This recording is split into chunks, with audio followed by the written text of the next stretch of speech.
Tipo, foram 14 meses, né, até que o Assad caísse e o Irã levasse esse golpe duro, né?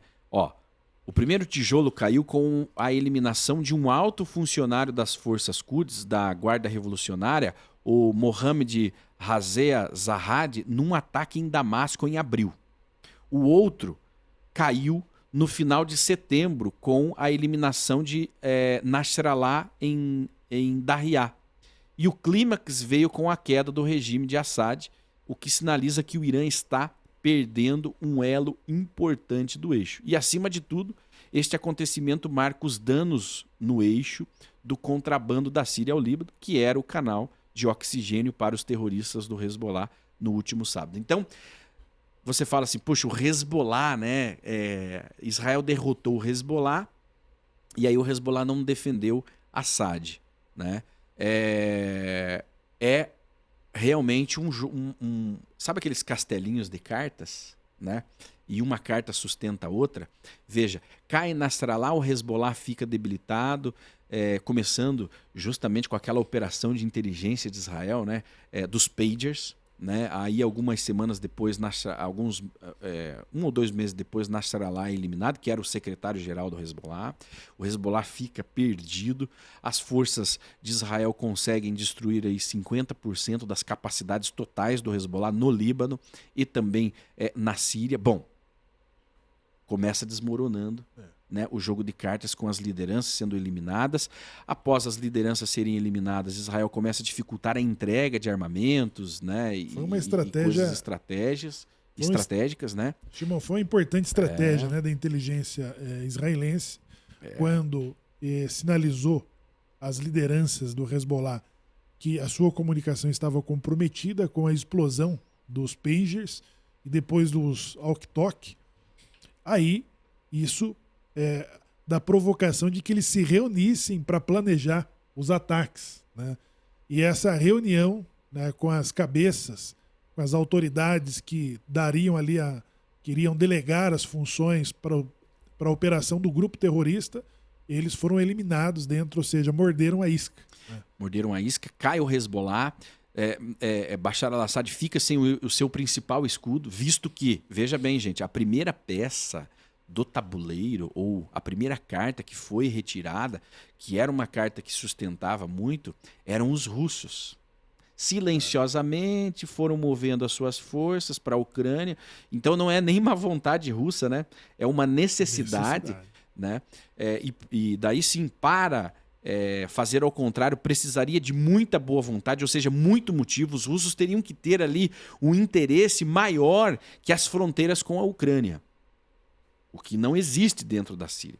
Então, movem essa carta, aí o Irã se dá como o grande vitorioso no Oriente Médio, começa a guerra contra Israel através do Hezbollah, do Hamas, atacando diretamente os Houthis, Jihad Islâmica, né? O Hezbollah, que era o grande escudo, cai. Consequentemente, o Assad, que era quem garantiria ao Irã aquele terreno, também cai. E agora o Irã não tem mais nenhum aliado. Embora o Irã disfarce, né, tente criar narrativas de que ele está fazendo de tudo, e ele acusa, né? O Irã acusa.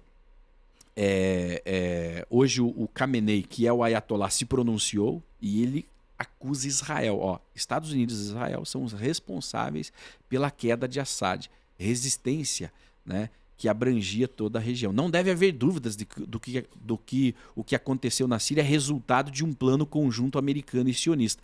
Olha, eu não vou dizer que ele está 100% errado, né? Eu não vou dizer porque o Irã precisava ser contido. E a Síria, nós vemos claramente que é um player importantíssimo para o Irã e caiu. Ora, foi um ato deliberadamente planejado por Israel e pelos americanos? Se nós olharmos hoje, nós vamos dizer, não tem nada a ver uma coisa com a outra.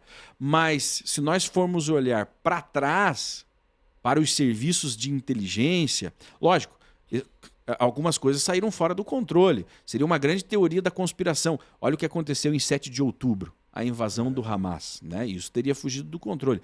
Mas se você pega a longo prazo, com o que nós devemos fazer para derrubar a influência iraniana. A operação dos pagers foi uma operação pensada muito tempo antes de acontecer. Muito tempo antes de acontecer. Então, tudo isso hoje é culpa de Israel e dos Estados Unidos. O Irã está tentando pregar essa pecha de que sim, de que é a culpa de Israel e dos Estados Unidos e está isentando a Turquia de ter planos. Fato é que a guerra civil começou há 10 anos, o Bashar al-Assad ele não conseguiu fazer paz nem com os países do Golfo, Arábia Saudita, Kuwait, né? Nem com a Turquia, nem com a Jordânia, nem com Israel. Ele não conseguia fazer negócios.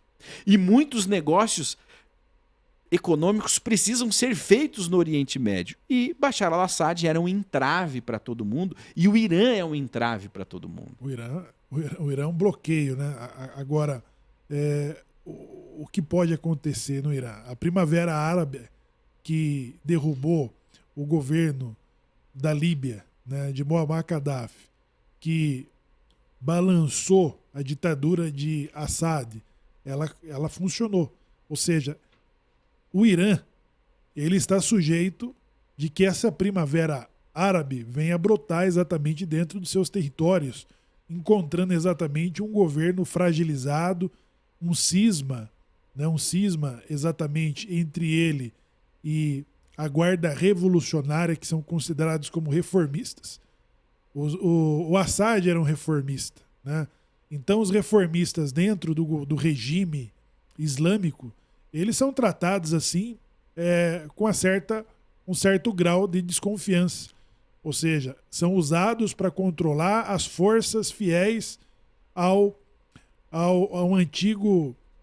antiga monarquia derrubada em 79.